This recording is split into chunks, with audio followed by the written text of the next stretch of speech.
Halo, selamat berjumpa kembali di channel Guru Vicky Deker. Kali ini kita belajar tentang teks cerita fantasi. Sebelum kita memulai pembelajaran, mari kita like dan subscribe channel Guru Vicky Deker.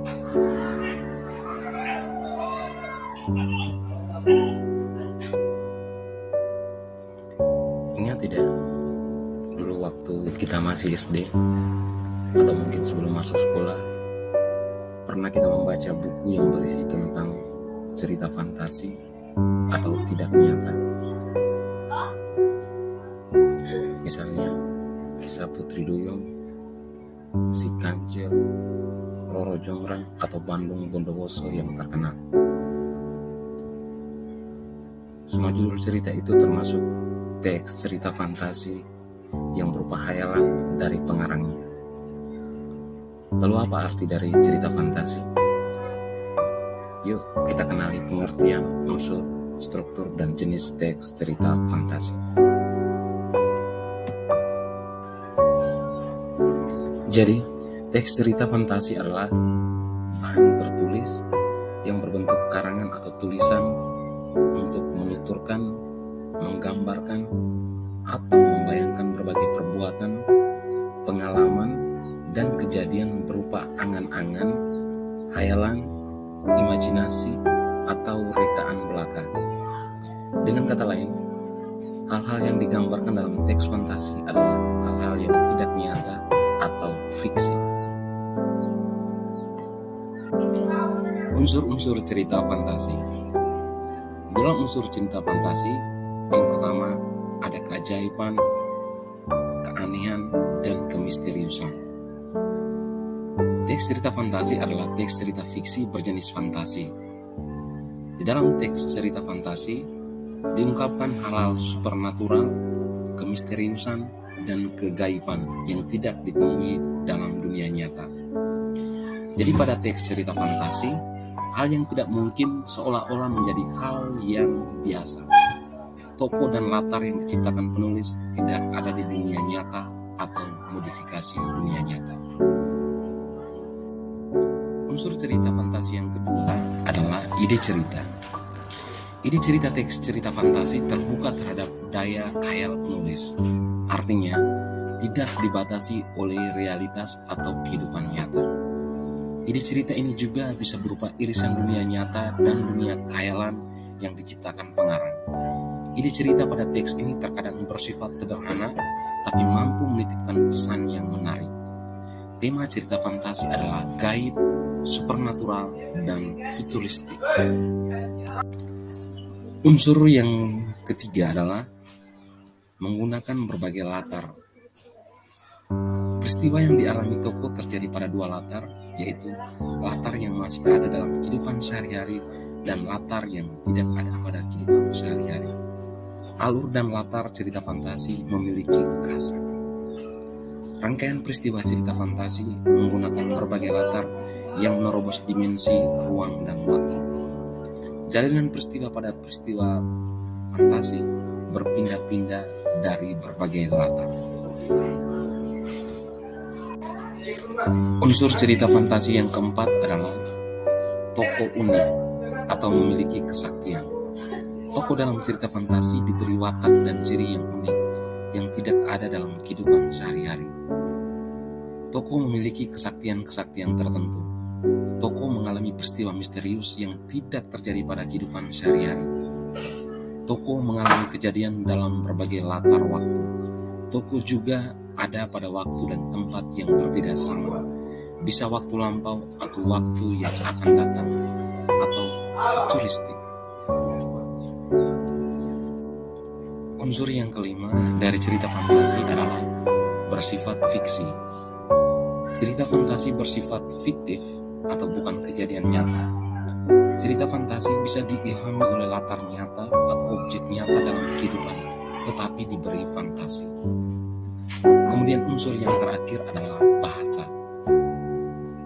Penggunaan sinonim disampaikan dengan emosi yang kuat dan variasi kata yang cukup menonjol. Bahasa yang digunakan variatif, ekspresif, dan menggunakan ragam bahasa, bukan bahasa formal. Struktur cerita fantasi yang pertama adalah orientasi. Orientasi merupakan tahap pengenalan dalam cerita, dimulai dari tema, tokoh, dan alur. Karakter tokoh biasanya juga akan diceritakan pada bagian orientasi. Contoh kalimat orientasi. Alkisah, ada seorang janda yang tidak mempunyai anak bernama Ambo Srini. Saat pergi ke hutan, ia didatangi raksasa yang memberinya biji timun. Raksasa tersebut mengatakan kalau ia akan mempunyai anak lewat biji timun tersebut. Ambo Srini pulang dan menanam biji timun itu. Setelah beberapa waktu, tanaman timunnya hanya berbuah satu, warnanya emas. Ia membelah buah tersebut dan kaget karena isinya bayi perempuan. Anak itu diberi nama Timun Mas. Struktur cerita fantasi yang kedua adalah komplikasi. Pada bagian komplikasi, cerita fantasi akan berisi konflik yang sedang dihadapi oleh karakter. Konflik atau komplikasi yang muncul menjadi inti dari jalannya cerita fantasi. Contoh dari komplikasi adalah seperti kalimat berikut. Singkat cerita, Timun Mas sudah dewasa. Suatu malam, Ambo Srini bermimpi didatangi raksasa. Raksasa tersebut akan menjemput Timun Mas seminggu lagi. Ambo Srini takut, lalu menemui petapa sakti. Petapa itu memberikan 4 bungkusan kecil berisi biji timun, jarum, garam, dan terasi. Struktur cerita fantasi yang ketiga adalah resolusi.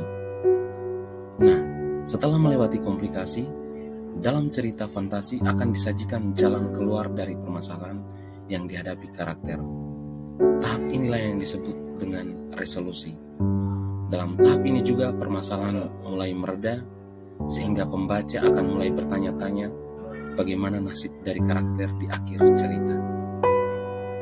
Contoh kalimat dari resolusi terdapat pada kalimat berikut. Pada hari yang ditentukan, Ambo Srini meminta Timun Mas pergi. Raksasa pun mengejarnya. Timun Mas membuka bungkusan pertama. Seketika sekelilingnya menjadi ladang timun dan menghambat sang raksasa. Begitu akan tertangkap lagi, Timun Mas membuka bungkusan kedua. Dalam sekejap, sekelilingnya menjadi rimbunan pohon bambu yang runcing. Raksasa terus mengejar meski terluka. Timun Mas membuka bungkusan ketiga. Daerah sekitarnya menjadi laut yang luas. Namun raksasa itu bisa melewatinya. Dengan ketakutan, Timun Mas melempar bungkusan terakhir. Dan struktur cerita fantasi yang terakhir adalah ending. Ending merupakan serangkaian cerita sudah masuk ke tahap akhir. Pada bagian cerita fantasi biasa berakhir dengan bahagia dan ada juga yang berakhir dengan kesedihan. Contoh kalimat dalam cerita ending seperti berikut. Selamatlah, Timun Mas. Ia menemui ibunya dan mereka hidup bahagia. Yang berikut kita belajar tentang jenis-jenis teks cerita fantasi. Yang pertama, cerita fantasi berdasarkan kesesuaian dalam kehidupan nyata. Pada teks cerita fantasi yang berdasarkan kesesuaian dalam kehidupan nyata dibagi menjadi 2, yaitu yang pertama, cerita fantasi total, dan yang kedua, cerita fantasi irisan. Kalau cerita fantasi total, dalam jenis ini, cerita karakter, latar, bahkan semua unsur di dalamnya merupakan fantasi atau tidak terjadi dalam kehidupan nyata. Misalnya, cerita tentang kehidupan kerajaan di bawah laut. Cerita fantasi irisan merupakan cerita fantasi memakai latar dunia fantasi yang nama tempat atau nama peristiwanya masih ada di dunia nyata.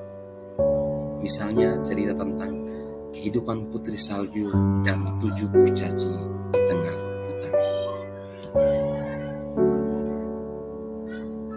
Yang kedua, berdasarkan latar cerita.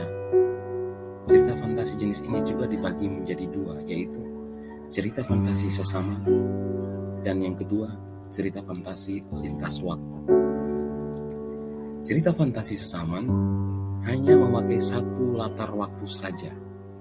Misalnya, pakai latar waktu masa kini, masa lampau, atau masa datang. Dan yang berikutnya, cerita fantasi lintas waktu. Kalau cerita fantasi lintas waktu merupakan kebalikan dari cerita fantasi sesama. Di dalam cerita ini bisa saja memiliki 2 latar waktu yang berbeda. Misalnya penulis memakai latar waktu masa lampau dan masa kini dalam satu rangkaian cerita. Berikut disajikan contoh cerita fantasi. Timun Mas. Alkisah, ada seorang janda yang tidak mempunyai anak bernama Empu Srini. Saat pergi ke hutan, ia didatangi raksasa yang memberinya biji timun. Raksasa tersebut mengatakan kalau ia akan mempunyai anak lewat biji timun tersebut. Empu Srini pulang dan menanam biji timun itu.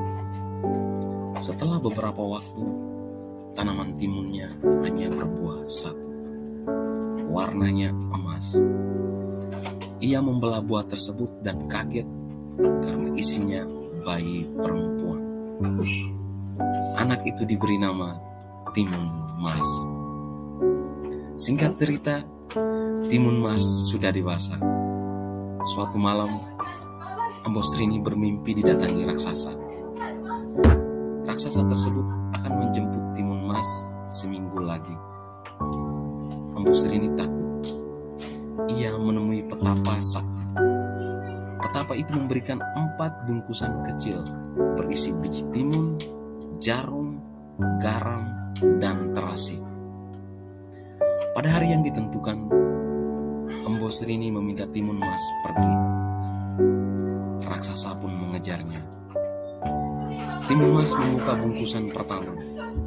Seketika, sekelilingnya menjadi ladang timun dan menghambat sang raksasa.